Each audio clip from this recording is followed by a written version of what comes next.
Herzlich willkommen beim zweiten Video. VW T1 Elektroumbau. Das erste Video haben wir hochgeladen, die könnt ihr auch bei uns im Channel sehen, da ging es um Technik. Heute wollen wir mal sehen, wie fährt sich so ein Auto und was es ist. Bleibt dran.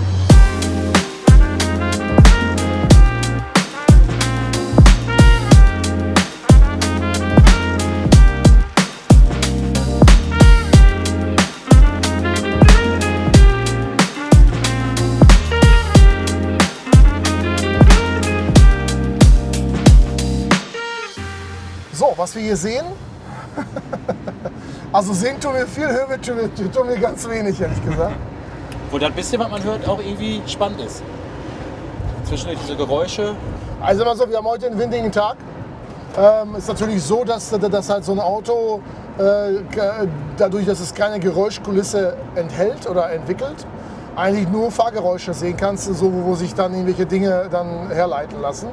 Und da wir Safari-Fenster haben, vorne und hinten, ist alles umgebaut, entwickelt das Auto schon automatisch, also schon im Fahrzustand mit einem Verbrenner, entwickelt das schon Windgeräusche.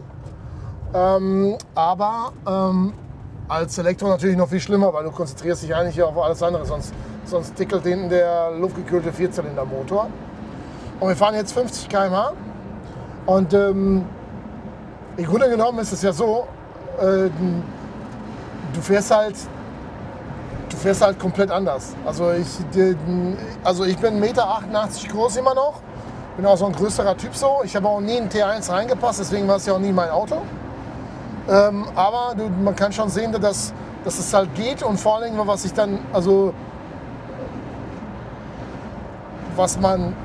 damit eigentlich sagen möchte, ist Folgendes. Wenn das ein Auto ist, was du kuppeln musst und was du dann hier mit Pedale betätigen musst und solche ganzen Sachen, erschwert das enorm die Nutzbarkeit des Autos, weil du bist eigentlich mit 1000 Sachen beschäftigt. Das Auto fährt schon von Haus aus nicht geradeaus. Dann musst du schalten, dann musst du die Gänge finden, dann musst du kuppeln, dann musst du bremsen. Das ist alles ein bisschen anders und dann kriegst du auch so einen Daumen hoch von einem Elektro-Vespa, ist auch geil. So, also willkommen in 2026. Ist die Frage, ob er erkannt hat, dass wir auch Elektro sind? Nee, nicht. Auf keinen Fall. Auf keinen Fall.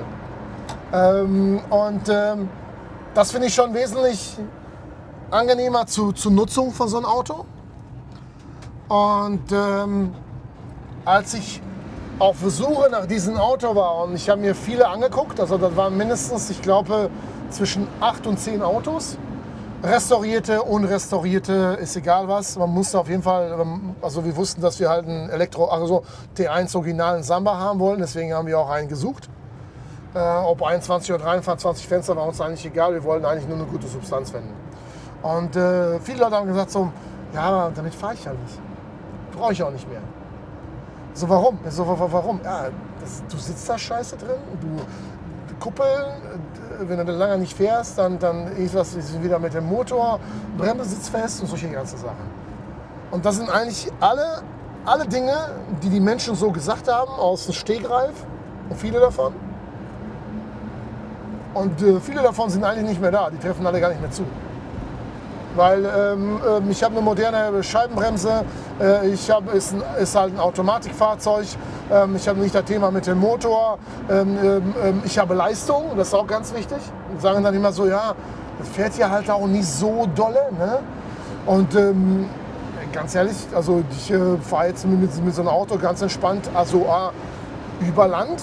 In Ort ist es ja egal, so, aber wir haben zum Beispiel auch, der Max war dann so, ja, dann musst du mal hier auf Sport drücken. So, ja, machen wir jetzt mal für die Zuschauer.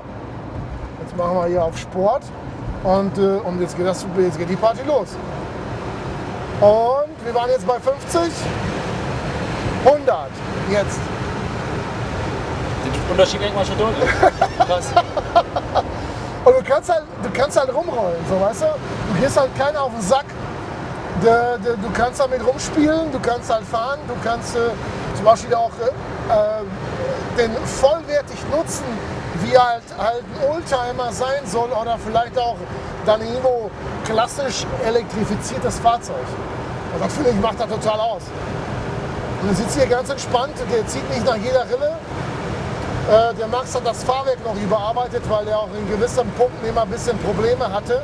Und das funktioniert einwandfrei. Das ist mega. Jetzt muss man wirklich heute dazu sagen, die Windgeräusche werden mehr aufgrund dessen, dass wir jetzt 90-100 fahren. Liegt aber auch daran. So, auch das hier frisst ja so mit. Dass halt hier starker Wind ist momentan. Und ich weiß auch gar nicht, ehrlich gesagt, wie schnell das wäre. Da habe ich noch nie probiert. Ich glaube, Max hat gesagt, er hat den mal bei 120 abgeriegelt. Wow. Ist auch flott genug. Also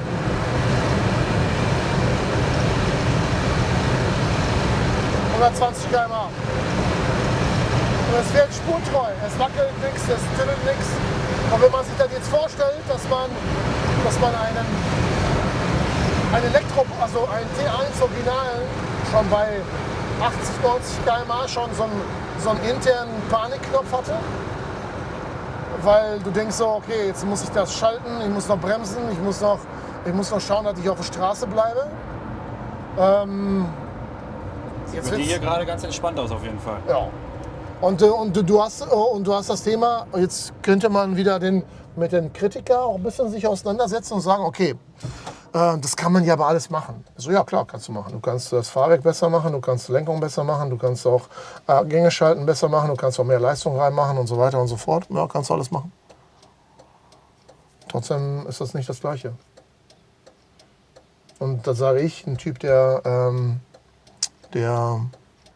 ungern vielleicht zugibt oder sagt, dass halt E-Auto geil ist. Aber ist es, muss man wirklich sagen. Also in dem Fall ist es richtig geil. So ein Auto im Alltag, und jetzt guckst du, jetzt schaust du mich an und ich gucke mir gerade diese ganze Kolonne an Autos an. Ne? Wie viele Leute schauen? Jeder schaut. Jeder. Jeder und jeder. Und jetzt hast du ein Elektroauto, vielleicht von anderen Herstellern, die dann so Remakes sind, die so mal so Lookalike gemacht worden sind. Das interessiert den Toten. Weißt du? Ja. Das hat einfach diesen Anziehungscharakter auf der Welt, dass halt so ein T1-Bus halt jeder geil findet. Ist auch so, ich finde es auch immer noch selber geil, muss ich sagen. Und aber ich habe nicht das Thema, dass ich Schrauben fahren und solche ganzen Sachen. Guck mal, wir sind schon wieder losgefahren, von da bis da, 100, zack, fertig. Ist halt ein anderes Level und komplett andere Perspektive für das Autoservice. Jetzt sag mal ehrlich, Gerrit, ne? du bist ja eher so Technikfreak und so und hast Bock auf andere Sachen. Ne? Und du hast einen Verbrenner und du siehst ja auch viel Kram. Ne? Und wenn du sowas siehst, wie denkst du darüber? Also ich finde die Kombination halt geil aus Technik und alter Geschichte, weißt du? Weil wie gesagt, hatte ich ja in dem letzten Video schon gesagt, wenn man den von außen anschaut, dann hat man gar keinen Schimmer, dass das Elektro ist. Ja. Also kein blassen Schimmer. Ja. Und das Geile ist halt, du machst solche Autos wieder interessant auch für jüngere Leute, die vielleicht auch gar keine Berührungspunkte mit solchen Autos hatten aus ihrer Kindheit, weil die halt einfach einsteigen können, fahren können und nicht diesen Struggle haben, springt vielleicht nicht an, ich kriege den Gang nicht rein, ne? Ich muss erstmal irgendwie schlau machen, wie es funktioniert, sondern einsteigen, Startknopf drücken, Gaspedal drücken, lenken. Und ich kann mehr mich um das Feeling kümmern. Und das Feeling ist ja das gleiche, wenn man hier drin sitzt, weißt du, das Fahrgefühl, der Innenraum, das Feeling. Von daher finde ich eine geile Kombination. Und jetzt habe ich noch so eine Sichtweise so an die Dinge.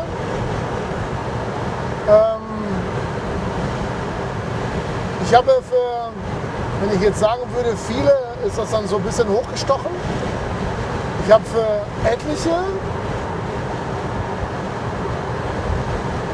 Menschen, die zweiten Wohnsitz verlegt haben irgendwo am Meer.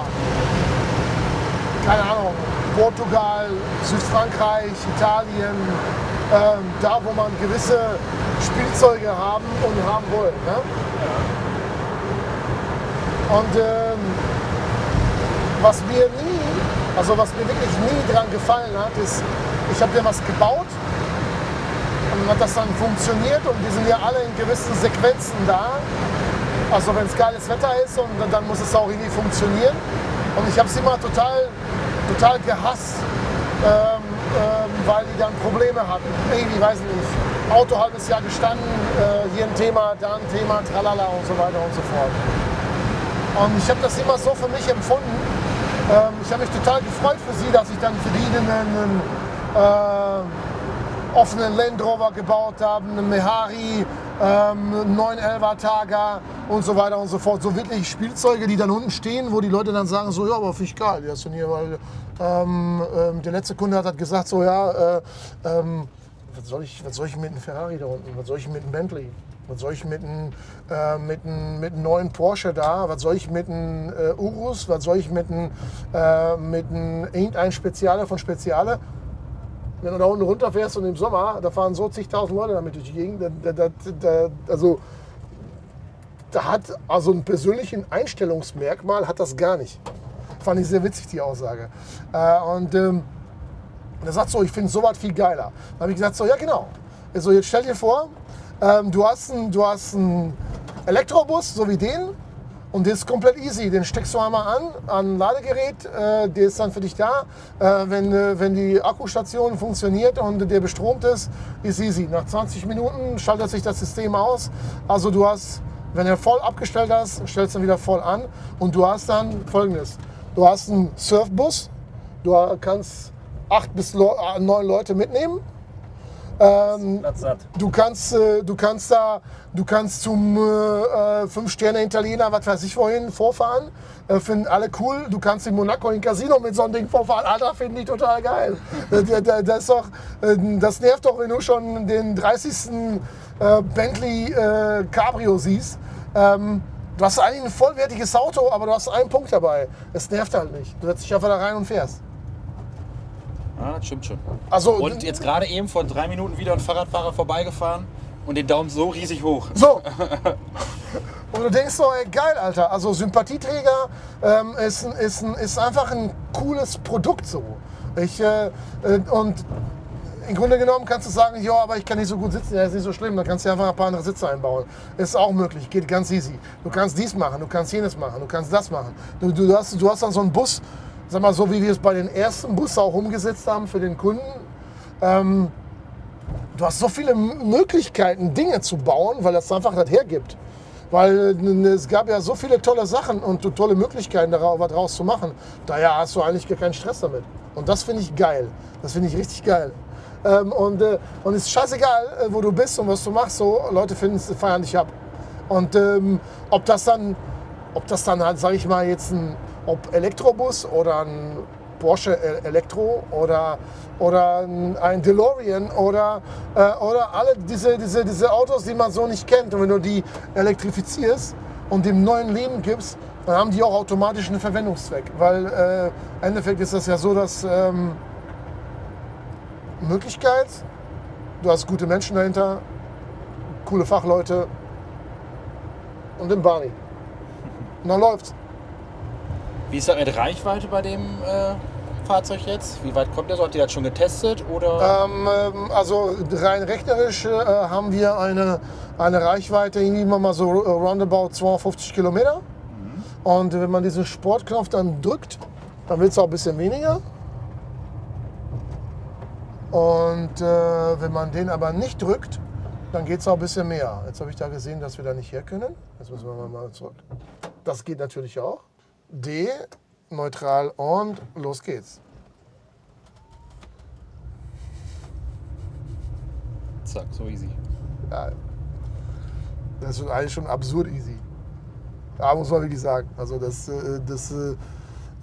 tut dem Auto richtig, richtig, richtig gut. Und was wir noch gesagt haben, ist zum Beispiel der erste Bus hat ja so LED-Beleuchtung und solche ganzen Sachen gekriegt. Ne? Mhm. Dann sieht man das ja auch sofort so, ach guck mal, da könnte ja eigentlich ein Elektro oder da ist irgendwas umgebaut. Weil da siehst du auch so bei diesen ganzen Retro-Cars, die haben dann alle irgendwelche LED-Scheinwerfer und so. Und wir haben bei denen das bewusst so gesagt, dass wir das eigentlich so lassen wollen. Also wir wollen gerne diese Originalität so vom Außen her eigentlich so oldschool lassen, weil das einfach geil ist.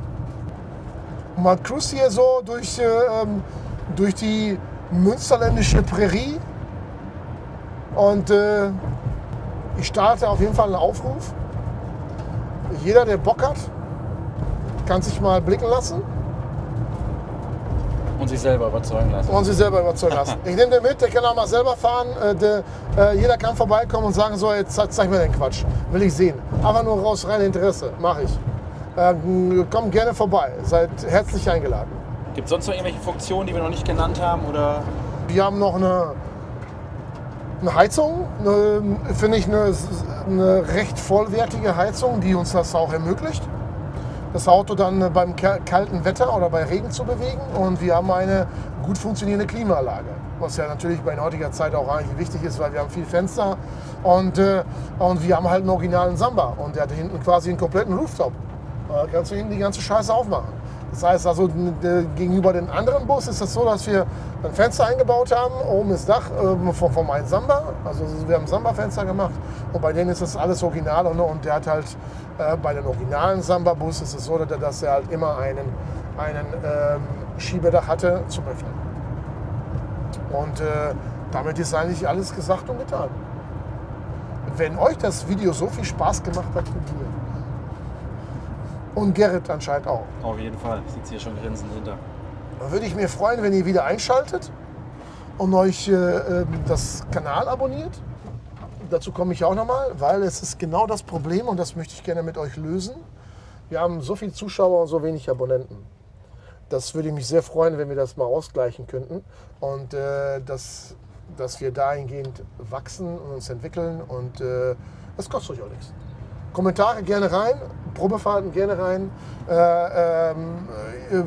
irgendwelche Dinge, die euch stören oder nicht stören, immer gerne kommentieren und freue mich, wenn ihr wieder einschaltet. Auf bald!